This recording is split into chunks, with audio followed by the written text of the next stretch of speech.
Adventure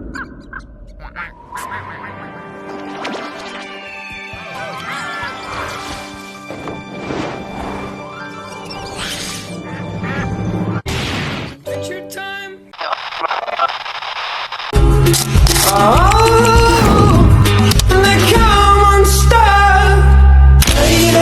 Running down to the riptide, taken away to the dark side. I wanna be your left-hand man. I love you when you're singing that song, and I got a lump in my throat 'cause you're gonna sing the words wrong.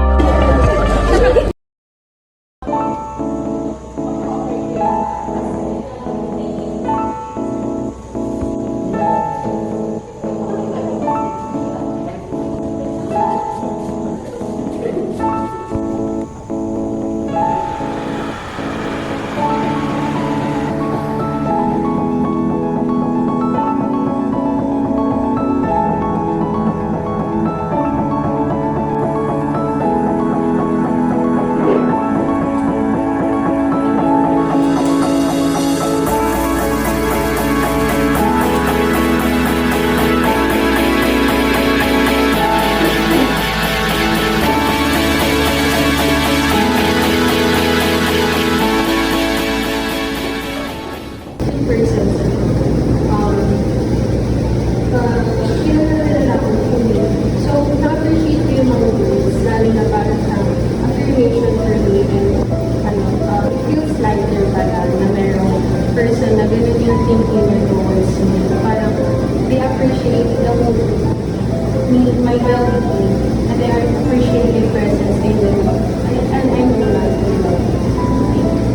So actually, I didn't expect na I will receive a lot of like these words or mga affirmations coming from them kasi I've been a block representative for 2 consecutive years na, and I didn't expect na yung pala yung mga perspective nila sa akin kasi sometimes they don't even listen to sa mga sinasabi ko or yung mga runs ko sa GC. I thought na binabypass lang nila yung mga sinasabi ko, and then yung pala yung tingin nila sa akin someone na who can lead and appreciate nila yung mga nagagawa ko. May nakasulat na prompts. So, what we want you guys to write is affirmations or something that you would want to tell yourself based on something.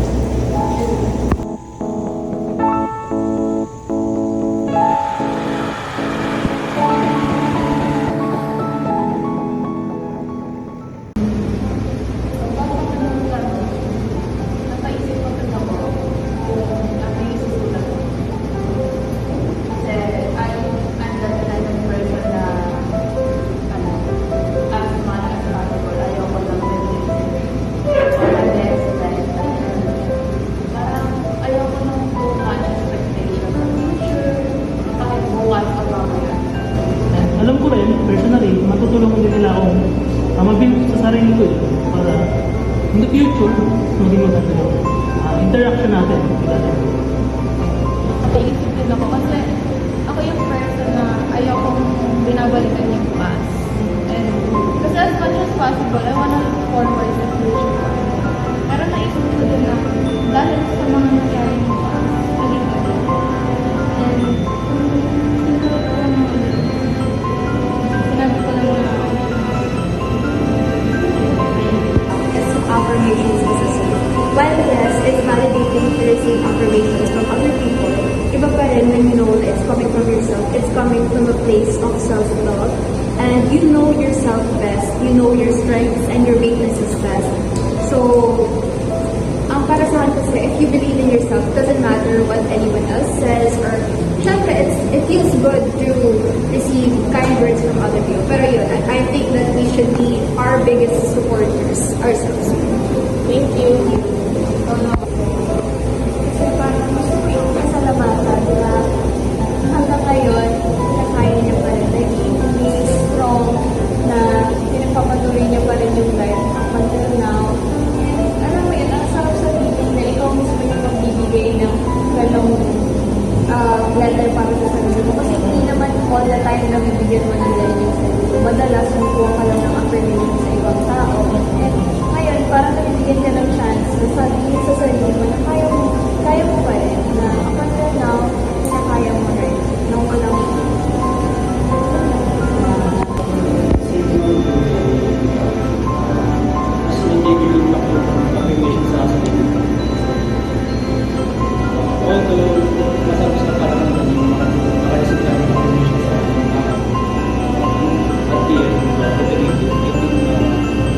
important yung